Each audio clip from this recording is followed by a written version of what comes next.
Welcome to Second Take, the show that focuses on the issues behind the news. My name is editor Martin Creamer joins me today to unpack the latest in the mining industry. Welcome, Martin. Thanks, Ashley. So can you talk to us about the need for mining to seize the many obvious lucrative opportunities that are available? It takes quite a bit of time for mining to actually get going. So you need now to seize those opportunities. And there's so many in gold alone, and the gold price is flying. There are shallow opportunities. The bigger companies rejected those because there were not enough ounces. But 5 million ounces, 10 million ounces is big for a smaller company. A lot of them have been trying to get these assets. We see some of them on the West Wits have, and they're starting to rebuild that old Witwatersrand tradition, which was huge. It's not going to be like it was in the past, but it's going to be different, I think better. And so, but you get no sort of quick reaction out of the regulator.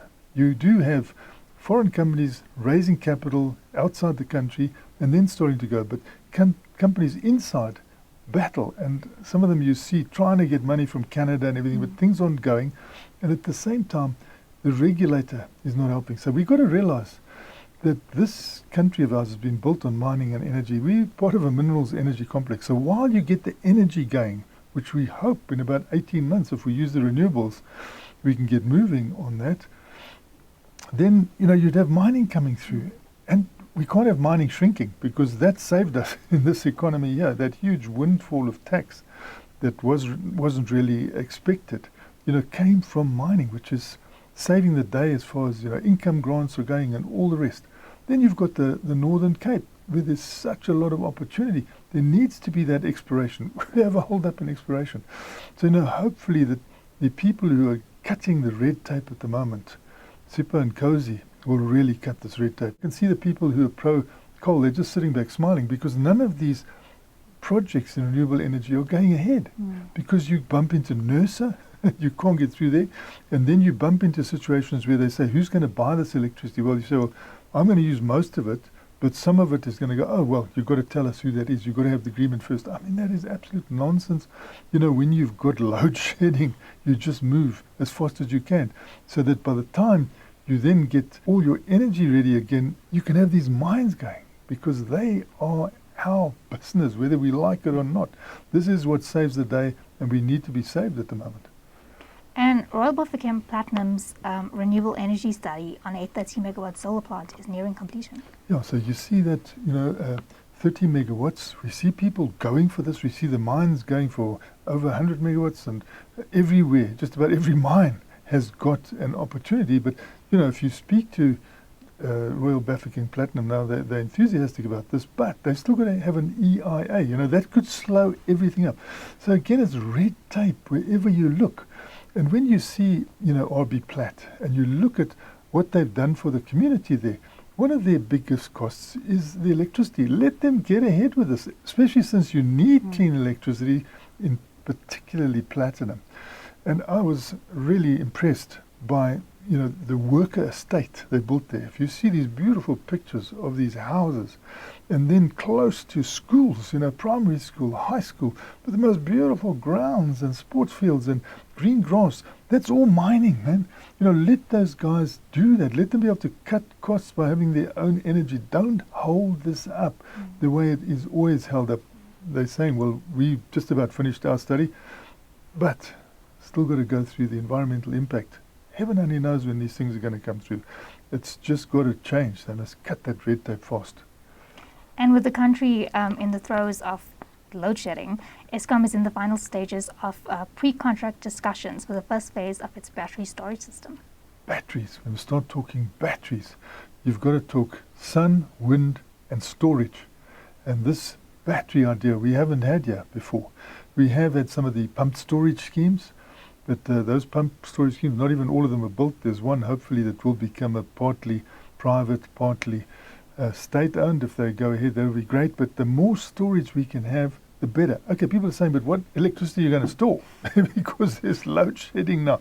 We can't always have load shedding. And you've got to start planning this to integrate with the incoming renewables that have got to be stored. And so you say, well, where are you going to get it from? Well, there are peaks and there are dips in this world. When there are dips, you store. And people are saying, but in the dips, we've still got no light. So big task lies ahead. But you can see Eskom now going to the World Bank. The World Bank saying, we will fund this part of clean energy. We'll bring it through the African Development Bank. We're starting off with 199 megawatts, which is modest, but that's the first phase. It'll be in the Western Cape. It will be in the Eastern Cape. It will be in KwaZulu-Natal and in Northern Province. And it boosts things. I mean, we just stumbled upon a person we know in this area, and they've got an engineering business, and suddenly they said, well, they're already working on one of those projects. So, that's the sort of thing you need, that you need to create jobs all the way down the line.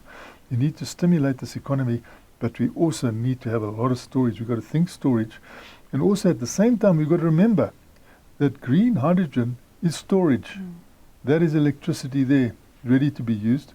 So you can also have that additional benefit that when you use a renewable energy, your excess gets stored. And that can be in a normal infrastructure, not like this complicated infrastructure that they're going to have for this.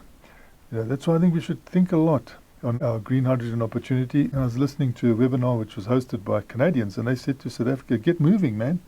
You've got to have a more favorable green outlook. You can't say, well, we have tried with this coal, these other developed countries. I mean, look what they've done. Now, just when we start, look at it, they want us to stop. You can't have that attitude, because we've taken a whole lot of decisions. We've signed a whole lot of things that we will go green. So it's almost in law. So you don't start doing that because they think, the Northern Hemisphere guys, they're terrible. It's your neighbor. Botswana could say, what the heck are you doing here? You're giving me a climate change situation. Namibia should say, hey, or Zimbabwe will come at us. You've got to watch out now. You've got to show that you're moving, because you committed yourself to move. The departmental spokesman that was on this webinar, he was saying, no, we will sort of almost go at our own time, because we are a developing nation. We can't be expected to move like that. Well, watch out. We come from a background where apartheid was declared a crime against humanity. How much more do we run a risk like this if you actually damage Mother Earth, and they can prove that you're damaging Mother Earth and you won't move away?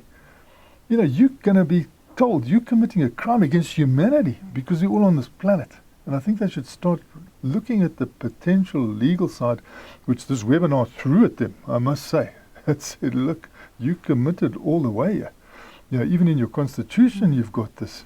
You've got to follow what they say, right down to municipalities. And that's what you legally obliged to do. So hopefully they'll take note. Thanks for speaking with us, Martin. A great pleasure, Sashni. That's it for today. Join us again next week for more news analysis on the local and global mining industries. And don't forget to listen to the audio version of our Mining Weekly daily email newsletter.